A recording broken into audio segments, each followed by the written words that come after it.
nós começamos a testar algumas coisas, como, por exemplo, inteligência artificial para o desenvolvimento de produto. Uma coisa meio maluca.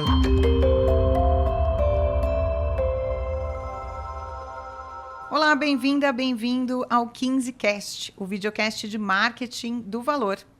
Você acompanha a gente no site do Valor, nas redes sociais do jornal e também nas principais plataformas de áudio e vídeo do país. Nosso convidado é o Marcel Sacco, vice-presidente de marketing e novos negócios da BRF. Marcel tem uma bagagem de 36 anos nas áreas de marketing de empresas como Hershey, Cadbury, Skincariol, Telefônica, Parmalat, Balduco. Bastante coisa, hein? Muita jornada. Tudo bom, Marcel? Obrigada. Tudo bom, Dani? Prazer estar aqui. Obrigado por me receber. Marcel, a BRF é dona das marcas Sadia e Perdigão. Tem uma série de mudanças em perfis de consumo e é só nas festas de fim de ano, né? Então, quer dizer, vocês lidam com muitos perfis diferentes. Dá para traçar um perfil médio do consumidor da BRF? Eu vou te dizer que essa é uma dor e uma alegria. A dor é que não tem um perfil. Seria muito melhor, seria mais fácil, mas acho que a alegria também é que isso faz com que a gente tenha um mundo fantástico de alimentos para explorar.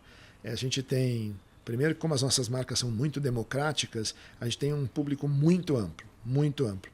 Então a gente atende de jovens até pessoas com mais idade, de todas as classes socioeconômicas, em todas as regiões do Brasil e do mundo, né? Então a BRF está presente em mais de 130 países, então a gente tem uma presença global e aí eu preciso obviamente me adequar a cada faixa etária, a cada faixa econômica, socioeconômica, a cada geografia. A gente só tem um jeito de conseguir atender essa variedade toda de uma maneira efetiva e relevante, é estando muito conectado. Ouvidos muito abertos, olhos muito atentos, a gente está o tempo todo escutando e vendo para onde o consumidor está indo. E as mudanças que eu comentei, elas acontecem no mundo inteiro na mesma velocidade.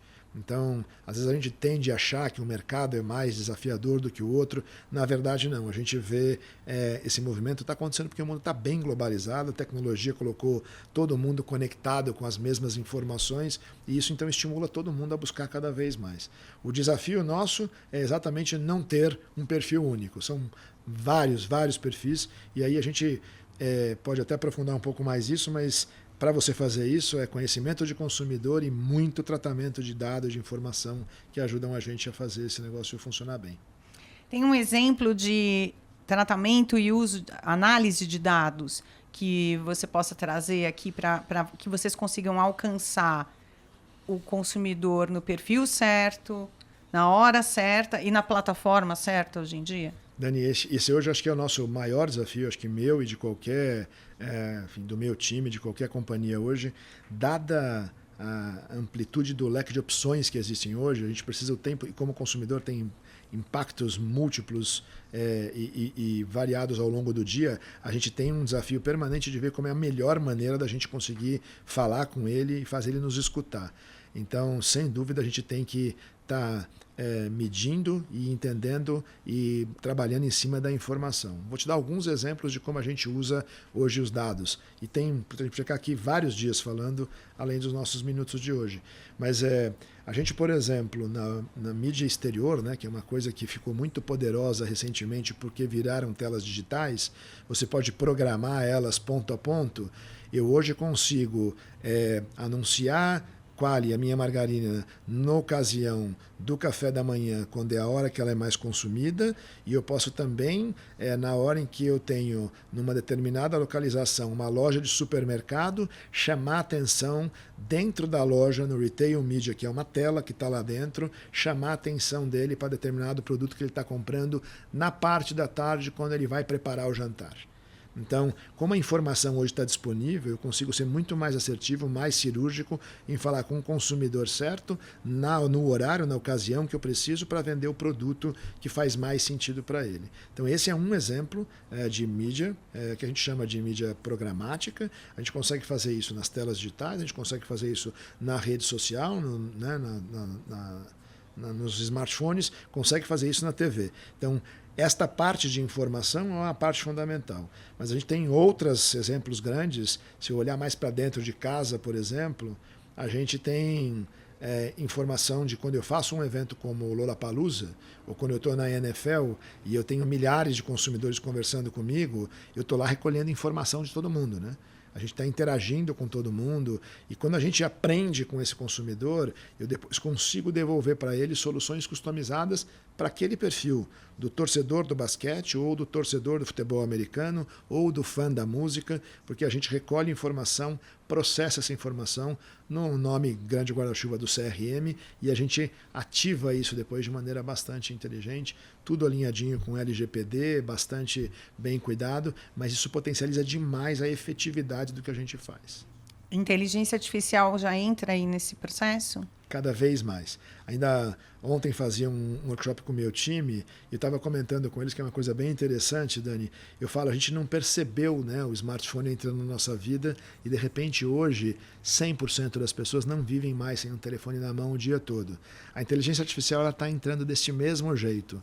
Fica uma coisa às vezes meio idílica, né, de você imaginar a inteligência artificial, o robô, mas não é isso, ela já está no nosso dia a dia, a gente está interagindo com ela. No nosso caso, por exemplo, a gente tem alguns exemplos, mas eu vou te dar, desde lá do campo até na ponta de vendas, a gente tem várias coisas acontecendo no nosso dia a dia.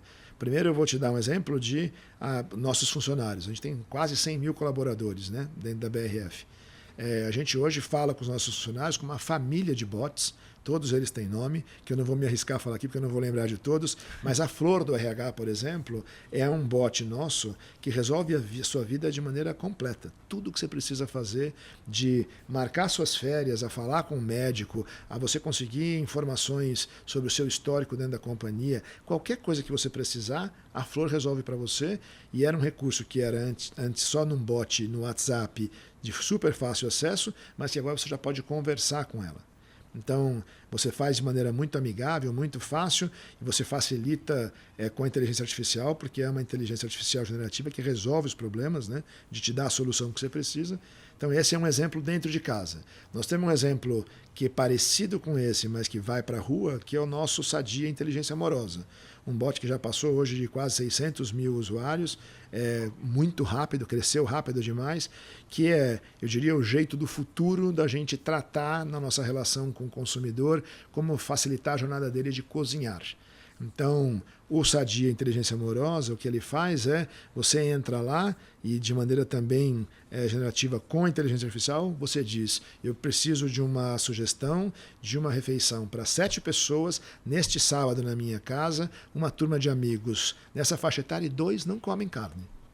Assim, o que o bot faz é uma série de perguntas numa conversa com você e ele vai te cercar para entender quais são as melhores opções e te dar um conjunto de receitas que você pode fazer.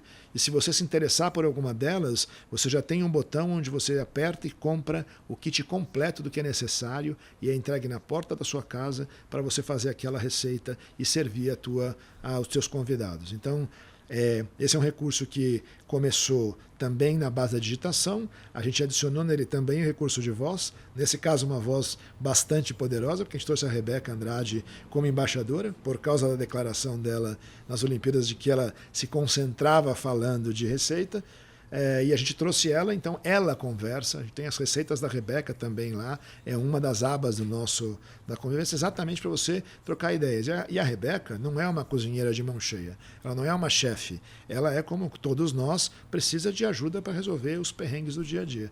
Então, esse é um outro exemplo. E aí vou para outra ponta, essa é bem mais legal em termos de futuro, nós começamos a testar algumas coisas, como por exemplo inteligência artificial para o desenvolvimento de produto.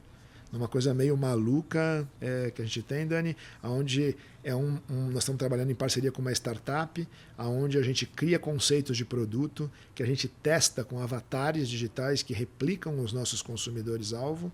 Então a gente faz uma primeira seleção de maneira virtual com a inteligência artificial, um leque enorme de conceitos, que aí eu testo de maneira virtual e aí eu então afunilo para conceitos que aí sim eu vou prototipar e vou desenvolver para testar com consumidores reais. Quer dizer, é um teste com uma base de dados e vocês criam consumidores virtuais e produtos virtuais. Isso aí, conceitos virtuais, é isso aí. E quando vai sair um resultado real disso? A gente está trabalhando muito para a gente agora já no segundo trimestre do ano que vem ter o primeiro produto nascendo, criado desta maneira. Só para aprofundar um tiquinho mais o que você falou, existe uma base de dados gigantesca com a informação que tem disponível na internet de, se eu falar, eu quero desenvolver um produto para Daniela, que é uma jornalista com idade tal, tem um perfil de vida assim, mora sozinha, e etc, etc.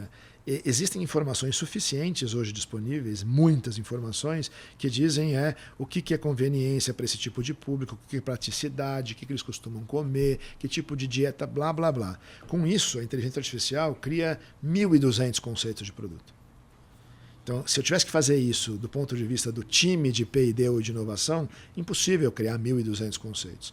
Só que a inteligência artificial faz isso em 2 ou 3 dias. E aí depois a gente testa isso com um avatar desta Dani, que eu não falei com ela ainda. Mas eu estou falando, essa Dani tem essa faixa etária, tem esse estilo de vida. Eu criei um avatar que, se ele tem esses comportamentos, o que ele acharia desses conceitos? Quais são os que têm mais chance de êxito? Afunila os 1.200 em 15. Também em mais um dia ou 2. E aí eu pego esses 15, aí eu ponho na bancada do laboratório, desenvolvo protótipos, e aí com isso eu vou testar com a Dani real e dizer, e aí, o que você achou? Então eu aumento as minhas chances, assertividade, de eu sair com produtos vencedores, num prazo de tempo infinitamente mais curto. Então essa é a nossa aposta, estamos pilotando esse projeto agora, e no segundo quarto eu te conto como é que vai ser esse nascimento aí. Bom, esse é um exemplo de como manter uma marca inovadora. Mas no marketing, vocês estão trabalhando aqui com marcas que fizeram 90 anos, né, Perdigão, e 80 anos Sadia. Isso. Esse ano. Como impedir que essas marcas envelheçam? Estou trabalhando isso diariamente com o meu time, Dani. O segredo é a gente se manter relevante. Eu acho que isso é não só para as marcas, mas para nós, inclusive, como seres humanos, na vida, como profissionais, enfim, com as nossas famílias, com os amigos, a gente tem que sempre ser relevante. Né? O que interessa é isso. Então, as marcas, para se manterem relevantes, acho que tem o ponto que eu já mencionei aqui algumas vezes, precisa entender de verdade o que é que o nosso consumidor precisa da gente. Porque se eu não estiver resolvendo alguma dificuldade, alguma oportunidade que ele vê, a gente não agrega valor.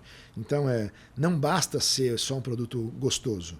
Tem que ser um produto gostoso, tem que ser um produto funcional, que resolva um desafio do dia a dia, que traga uma solução, seja para uma ocasião de consumo, seja para um tipo de dieta, para tudo isso que nós conversamos aqui até agora. A verdade é que a gente precisa, para ser relevante, entender muito bem o que nós estamos fazendo. Se você for relevante, você não envelhece. Então, a gente fala isso muito Sadia, né? Na verdade, Sadia e Perdigão. Virtualmente, Dani, tudo que existe no mercado que a gente conhece hoje, as categorias onde a gente está, foram apresentados ao consumidor brasileiro por Sadia ou por Perdigão. O primeiro empanado, o primeiro nugget, a primeira pizza congelada, a primeira lasanha congelada, a primeira salsicha em pacotinho. Se eu te der a lista, o peru com termômetro, se você olhar a ave que vai para o centro da mesa no Natal, tudo isso os consumidores foram aprendendo a consumir com a gente. Este viés de empresas e marcas inovadoras, eles fazem parte do nosso DNA. Esse é o jeito que a gente está, sempre estar um passo à frente da concorrência. Sempre estar um passo à frente na cabeça e no coração do consumidor.